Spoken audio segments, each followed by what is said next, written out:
फाउंडेशनने एक कार्यक्रम ठेवलेला आहे. कार्यक्रमास आमचा कुठलाही विरोध नाही. 18 ते 20 गुन्हे हे धार्मिक तेढ निर्माण करणारे आहेत आणि आपण पाहत असाल इथली शांतता भंग करण्याचा प्रयत्न करत असेल, इथे हिंदू मुस्लिममध्ये तेढ निर्माण करण्याचा प्रयत्न करत असेल तर अशा व्यक्तीस आमचा विरोध आहे. ही आमच्या लोकसभा क्षेत्रामध्ये किंवा आमच्या भिवंडी तालुक्यात नको असा प्रकारचा आमचा ठाम विरोध आहे. 2-3 स्टेटस देखील मी बघितले. हे कार्यक्रम उद्याला आहे परंतु स्टेटस देखील अशा प्रकारचे धार्मिक तेढ निर्माण करणारे वातावरण जर इथं कोणी खराब करण्याचा प्रयत्न करेल तर त्याच्या विरोधात आम्ही कायम राहणार आहोत. इथं कुठल्याही जाती धर्माचा विषय नहीं. हिंदू धर्म सभा भी हो रही है.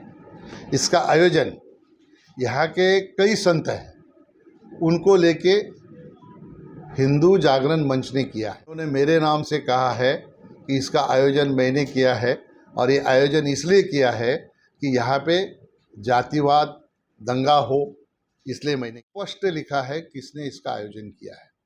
अगर ये है कि इनकी राजनीति अभी तक ख़त्म नहीं हुई है, इनको राजनीति करनी है. अभी विधानसभा के चुनाव आ रहे हैं. मुसलमान भाइयों ने एक साथ में आके जो वोटिंग किया वैसे ही विधानसभा में वोटिंग हो. कार्यकाल में और मंत्री के कार्यकाल में यहाँ पे एक भी दंगा हुआ नहीं.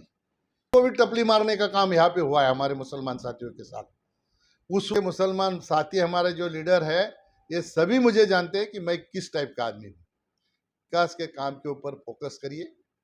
इलीगल यहाँ पे काम हो रहे हैं, इन सभी को कपिल पाटिल का आशीर्वाद है. कि 10th और 12th का रिजल्ट आ चुका है. क्या आप अभी नर्सिंग पैरामेडिकल फील्ड में अपना करियर बनाना चाहते हो? फिर चाहे आप किसी भी स्ट्रीम से हो, साइंस, कॉमर्स या आर्ट्स, जहां स्टूडेंट्स को पढ़ाई के साथ साथ भिवंडी के टॉप हॉस्पिटल में जॉब भी दिलाई जा रही है. डिप्लोमा और डिग्री कोर्सेज जैसे ANM, GNM, BSc nursing, BSc MLT, BSc radiology, BSc operation theatre, physiotherapy, इसी तरह से डॉक्टरेट कोर्सेज जैसे MBBS, BDS, BUMS, BHMS, BAMS के लिए भी एडमिशन कंसल्ट किए जाते हैं. ज्यादा जानकारी के लिए हमसे कांटेक्ट करें.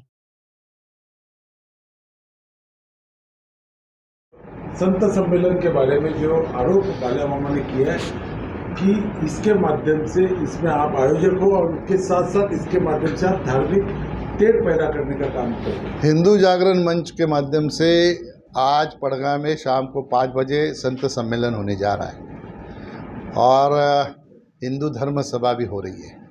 इसका आयोजन यहाँ के कई संत हैं उनको लेके हिंदू जागरण मंच ने किया है.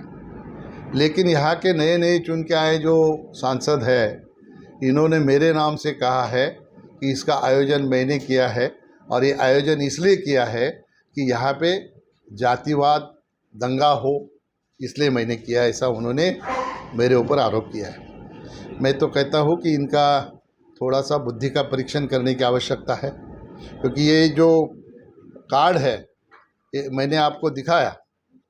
ये कार्ड में स्पष्ट लिखा है किसने इसका आयोजन किया है. अगर ये देखे बिगर कोई इसके ऊपर एलिगेशन करता है तो निश्चित तौर पर इसको कोई आधार नहीं है.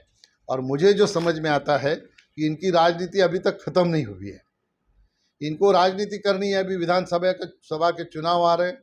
लोकसभा में जो नैरेटिव यहाँ पे फैलाया गया वो नैरेटिव के वजह से हमारे मुसलमान भाइयों ने एक साथ में आके जो वोटिंग किया वैसे ही विधानसभा में वोटिंग हो, इसलिए फिर से एक बार ये नैरेटिव सेट करने का काम किया है.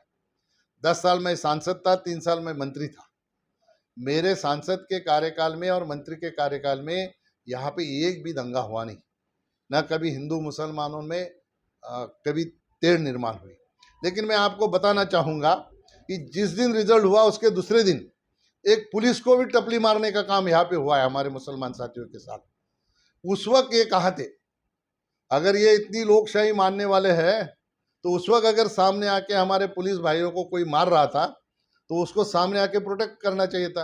क्या ये सारा इसलिए लोगों ने आपको चुन के दिया है कि भिवंडी का माहौल खराब करे?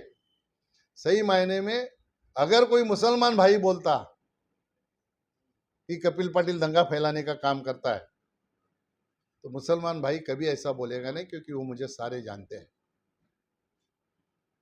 सारे भिवंडी के मुसलमान साथी हमारे जो लीडर है, ये सभी मुझे जानते हैं कि मैं किस टाइप का आदमी हूँ।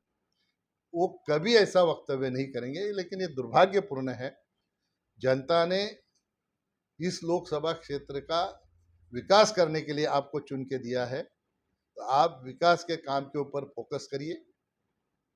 चुन के आए, दूसरे दिन किसी के साइड पे चले गए। वहाँ पे भी कह दिया कि सारे जो इलीगल यहाँ पे काम हो रहे हैं, इन सभी को कपिल पाटिल का आशीर्वाद है। अभी भैया तुम ही एक बार भाषण में कह दिए तुमने खुद कि मेरे जो प्रोजेक्ट चल रहे हैं, मैंने 6 प्रोजेक्ट के ऊपर स्टेट कोर्ट से लिया है, तो तुम्हारा भी काम इलीगल है, तो उसको भी मेरा आशीर्वाद है क्या? अगर ये सब स्वच्छ करना चाहते हो, साफ करना चाहते हो, तो पहले अपने प्रोजेक्ट से शुरू करो, गिराओ उसको, फिर लोगों के प्रोजेक्ट पे चले जाओ। खुद के प्रोजेक्ट पे स्टे लेने का और दूसरे का प्रोजेक्ट गिराने का। महाराष्ट्र सरकार ने एक पॉलिसी बनाई रेगुलाइज की गोडाउन की, और जो भी जितने भी इलीगल यहाँ पे कंस्ट्रक्शन है, वो सभी को लीगल करने के लिए महाराष्ट्र सरकार ने जो पॉलिसी बनाई है, तो लोग अभी एक एक करके अपना सारा जो इलीगल काम है वो लीगल करने के पीछे है। सम्माननीय एकनाथ शिंदे साहब ने अच्छी पॉलिसी बना के यहाँ पे जो किसान हैं जिनके गोडाउन हैं, उनको सहूलत देने का काम किया है। तो उनको मदद करो, तो उनका ये गिराओ वो गिराओ, इसके लिए लोगों ने चुन के नहीं दिया तुमको। मैंने 10 साल में, मेरे सांसद के कार्यकाल में और मेरे मंत्री के 3 साल के कार्यकाल में भी, एक किसी अगर प्रोजेक्ट के खिलाफ लेटर लिखा होगा तो आप मुझे दिखाइए। मैंने कभी भी किसी की कंप्लेंट नहीं की। मैं यही चाहता था कि लोगों को रोजगार मिल रहा है। एमएमआरडी को हमेशा बोलता था, देवेंद्र जी मुख्यमंत्री थे तभी भी बोलता था, शिंदे साहब आए तभी भी बोलता था कि सर इसको रेगुलाइज करना चाहिए लोगों को। आपको इस तरह से अगर रेगुलाइज करेंगे तो लोगों को अच्छी सहूलत होगी, और उन्होंने वो किया, वो पॉलिसी लाई। हम जनप्रतिनिधि है, लोक प्रतिनिधि है, तो हमको है कि लोगों को हम क्या अच्छा दे सके, इसके लिए हमको कोशिश करनी चाहिए। और ये क्या है, जब भी उठते दंगा करने के लिए कपिल पटेल ऐसा कर रहे। भैया मेरा ये आयोजन है ही नहीं। मेरे कपिल पटेल फाउंडेशन से अच्छे काम होते हैं। किसी को कोई बीमार है तो उसको दवा के लिए पैसा हम लोग देते हैं, किसी को शिक्षा के लिए पैसा नहीं तो फीस भरने के लिए पैसा देते हैं। हम हेल्थ कैंप लगाते हैं। हमारे पास 3 बड़ी बड़ी गाड़ियां हैं जिसमें हम मोबाइल हॉस्पिटल चलाते हैं, डिस्पेंसरी चलाते हैं। गांव गांव जाके वो लोगों को दवा दे के आती है, उनका चेकअप होता है। एक अभी हमने तीसरा गाड़ी लाया है जिसमें आँखों का चेकिंग होगा। ये सारा हम समाज सेवा का काम करते हैं। ये ऐसा काम करने का काम हमारा है नहीं। मैं ये टी राजा सिंह जी यहाँ पे आ रहे हैं, उनका कुछ उद्देश्य है, उनका एजेंडा है, वो पत्रिका में लिखा है। उसमें लिखा है क्या, दंगा फैलाने के लिए आ रहे हैं। इसके पहले भी 2015 में कामतघर में इनका एक इसी तरह का सम्मेलन हुआ। उस वक्त दंगा हुआ क्या? भाईंदर में हुआ, वह दंगा हुआ ना, उनको उनके आने से पहले हुआ ना जाने के बाद में हुआ। हर एक धर्म को अपना अपना काम करने का अधिकार है। मैं हमेशा कहता हूँ कि हर एक इंसान को अपने धर्म का, अपने जाति का अभिमान होना जरूरी है। अगर हिंदू है तो मंदिर में जाए, क्रिश्चियन है तो चर्च में जाए, मुस्लिम है तो मस्जिद में जाए, सिख है तो गुरुद्वारा में जाए। हर एक इंसान को अपने अपने धर्म स्थल में जाने का पूरा अधिकार है, जाना ही चाहिए। लेकिन जब हम वो धर्म स्थल से बाहर निकलेंगे तो ना मैं हिंदू हूँ, ना मुसलमान हूँ, ना सिख हूँ, ना ईसाई हूँ, मैं अगर हूँ तो हिंदुस्तानी हूँ। ये भाव मन में होना चाहिए। और इनका अलग ही चला है, जब भी देखो उठते कुछ भी बोल देते। मैं आपके माध्यम से बताना चाहता हूँ कि मैं उनको लीगली नोटिस देने वाला हूँ, मानहानि का दावा उनके ऊपर करने वाला हूँ। इस तरह से अगर ये वक्तव्य करते रहेंगे तो हर एक वक्तव्य को मानहानि का दावा करके उनको मैं कोर्ट से नोटिस भेज के उसका जवाब देने वाला हूँ।